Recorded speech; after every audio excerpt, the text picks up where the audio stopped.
জয় হিন্দ বন্ধুরা। ইন্ডিয়ান আর্মির দুর্দশা ইন্ডিয়ার ইতিহাসে এই হয়তো প্রথমবার এরকম হতে চলেছে। এত খারাপ দুর্দশা কোনো রাষ্ট্রের বা কোনো দেশের ফৌজের এরকম দুর্দশা হয়নি। ইন্ডিয়ান আর্মি, যার নাম শুনতেই দুশ্মন, চাই সে বাংলাদেশ হোক, পাকিস্তান হোক বা আদার্স কোনো কান্ট্রি হোক, পা থরথর করে কাঁপে। যার উদাহরণ পুরো ওয়ার্ল্ডে দেওয়া যায়, যেখানে ট্রেনিং নিতে জাপান থেকে সৈন্য আসে, আদার্স কান্ট্রি থেকে ইন্ডিয়াতে স্পেশাল ট্রেনিং নিতে সৈন্য আসে, তাদের ট্রেন সোলজার। কিন্তু এই কি দুর্দশা হয়ে গেছে আজকে ইন্ডিয়ান আর্মির, যেখানে একজনও অগ্নিবীরের যে নতুন ব্যাচ বেরিয়েছে পুনে থেকে পাসিং আউট হয়ে 2026-এ, একজন যার ড্রিল ভালো নেই, যার সিকলায় ভালো নাই, যার ট্রেনিং ভালো হয় নাই, দোষ এদের নাই, দোষ হচ্ছে সেই ট্রেনিং অফিসারদের, সেই ট্রেনারদের। কিছু ভিডিও তোমাকে দেখাচ্ছি। भाई यहाँ पे क्या हो रहा है भाई? यहाँ पे क्या हो रहा भाई? यहाँ पे क्या हो रहा भाई? তো এটা একটা ভিডিও দেখলে তোমার হয়তো মনে হচ্ছে, আরে ভাই একটা ভিডিও দেখি কি ইন্ডিয়ান আর্মিকে পুরো জাজ করা যায়? অগ্নিবীর। চলো दूसरा ভিডিও দেখাচ্ছি। ये क्या है?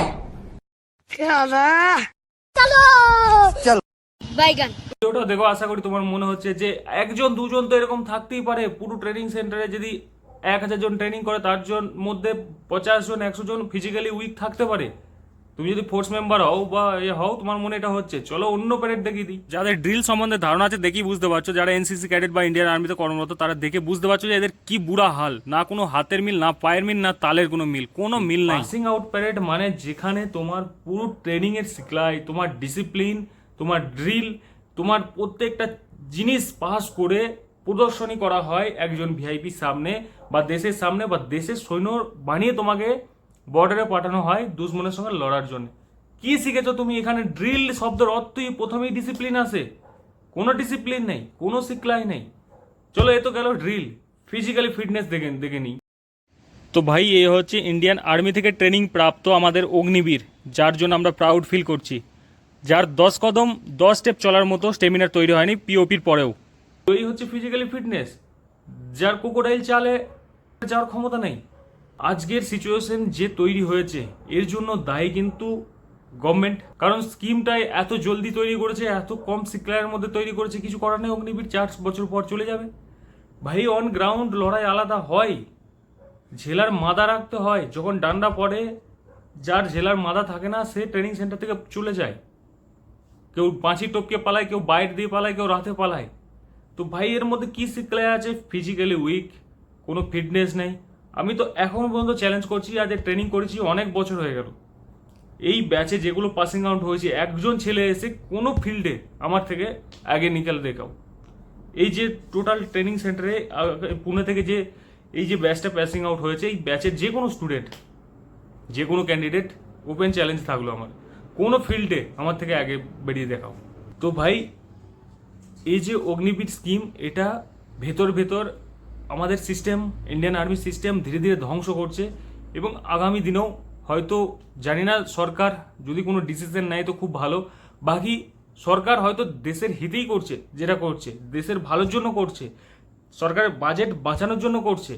কিন্তু সমস্যা হচ্ছে এদেরকে যারা সিকলাই দিয়েছে, যারা ইনস্ট্রাক্টর ছিলেন, যারা ট্রেনার ছিলেন, সেখানে কনস্টেবল র্যাঙ্ক থেকে পুরো উপর র্যাঙ্ক পর্যন্ত সকলেই ইনক্লুড থাকেন। অফিসার, এসওস, জেসিও সকলেই এক ট্রেনিং সেন্টারের মধ্যে থাকেন। তো তাদের কি এতটা মক্কারির মধ্যে যে এদেরকে ট্রেনিং দিতে হয়েছে, আর কি এমন জলদিবাজি ছিল যে পাসিং আউট প্যারেড বিনা প্রিপারেশনে, না কারো হাতের কোনো তাল মিল আছে, না পায়ের তাল মিল আছে, না। আমাদের ট্রেনিং যখন হতো, পাসিং আউট প্যারেডের আগে আমাদের ড্রিল চেক হতো, বহু অফিসার এসে চেক করতেন। যত ভালো করতাম বলতো ভালো হয়নি, ভালো হয়নি, এইরকম করে করে আমাদের 1 মাস ড্রিল আরও এক্সট্রা প্র্যাকটিস করানো হয়েছে, আরও পিছনে নিয়ে যাওয়া হয়েছে, তাকি টপ ব্যাচের মধ্যে আসে। যিনি অফিসার ছিলেন ডিআইজি র্যাঙ্কের, তিনি বলতেন যে না, আমার ট্রেনিং সেন্টার ফিজিক্যাল বলুক, ড্রিল বলুক, সবেতেই ফার্স্ট আসা দরকার। মার খেলেও সব থেকে বেশি মার হওয়া দরকার, রানিং হলেও সব থেকে ফার্স্ট দরকার, জঙ্গল এক্সারসাইজ হলেও সব থেকে ফার্স্ট দরকার। আর আমরা ওভারঅল প্রতিটা ট্রেনিং সেন্টার, 6টা ট্রেনিং সেন্টার আমাদের ট্রেনিং চলেছিল আলাদা আলাদা স্টেটে। সেখানে যিনি সব থেকে হায়ার অথরিটি বা হায়ার র্যাঙ্কের অফিসার হন তিনি ভিজিট করেছিলেন।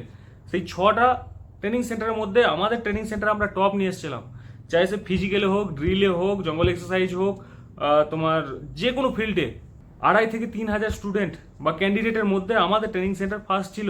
আমি এই বলছি না যে তারা খারাপ ছিল, তারাও বেস্ট দেওয়ার চেষ্টা করেছেন, ওভারঅল বেস্ট আমরা ছিলাম। তো সেটা গেল আলাদা ব্যাপার, কিন্তু ব্যাপার হচ্ছে আজকের ডেটে কি এমন জলদিবাজি চলে এসেছে যে ওই ডেটেই এদেরকে বিনা প্র্যাকটিসে, বিনা ডিসিপ্লিনে ওই দিনে ওদেরকে পাসিং আউট করাতে হয়েছে। এরা যখন ফৌজের মধ্যে আসবে তখন এদের ডিসিপ্লিন দেখে আমরা কি ভাববো? যে নতুন ট্রেনিং করে এসছে, তাদের একটা আলাদা উদাহরণ হওয়া দরকার। তারা উদাহরণ থাকে যে দেখো একে দেখো নতুন ট্রেনিং করে এসছে, এর পেহনাবা দেখো, ড্রেসিং সেন্স দেখো, হেয়ার স্টাইল দেখো, পার্সোনালিটি দেখো। ভাই হাত হবে আর এইরকম ভাবে যদি চলতে থাকে, এরা কোনো যুদ্ধক্ষেত্রে এদেরকে নিয়ে ঝেলার ক্ষমতা নাই। প্রথমেই এরা ওখান থেকে ভাগবে, পালিয়ে যাবে। অন গ্রাউন্ড লড়াই, তার জন্য সিকলাই দরকার, ডিসিপ্লিন দরকার, ফিজিক্যালি ফিটনেস দরকার, না খেয়ে থাকার ক্ষমতা দরকার, ডান্ডা খেয়েও মুখ না খোলার ক্ষমতা দরকার। এর মধ্যে আমার ওভারঅল দেখতে পাচ্ছি না যে কোনো কিছুই আছে। দোষ এদের নয়, আমি আবারও বলছি দোষ এদের নয়, কারণ পরিশ্রম করতে খুব কষ্ট লাগে, ভেতর থেকে কান্না চলে আসে, জেলার মতো ক্ষমতা থাকে না। তো চাই না কেউ পরিশ্রম করি, কিন্তু যারা ইনস্ট্রাক্টর ছিল, যারা ট্রেনার ছিল, যারা ট্রেনিং অফিসার ছিল, দোষ তাদের। বাকি এরকম ভাবে চলতে থাকলে আনেওয়ালা ফিউচার এর থেকে পুলিশ প্রশাসন অনেক আগে থাকবে। ভাই জানি না ইন ফিউচার কি হবে না হবে, তো অবশ্যই ধ্যান দেওয়া দরকার গভর্নমেন্টকে, প্লাস ট্রেনিং অফিসারকে, ইন্সট্রাক্টরকে। তবে কিন্তু একটা ইন্ডিয়ান আর্মি তৈরি হবে, নাহলে বাস একতা তো থাকবেই না ফোর্সের মধ্যে। দ্বিতীয়ত হচ্ছে যুদ্ধক্ষেত্রেও সব থেকে প্রথম এই অগ্নিবীররাই ভাগবে।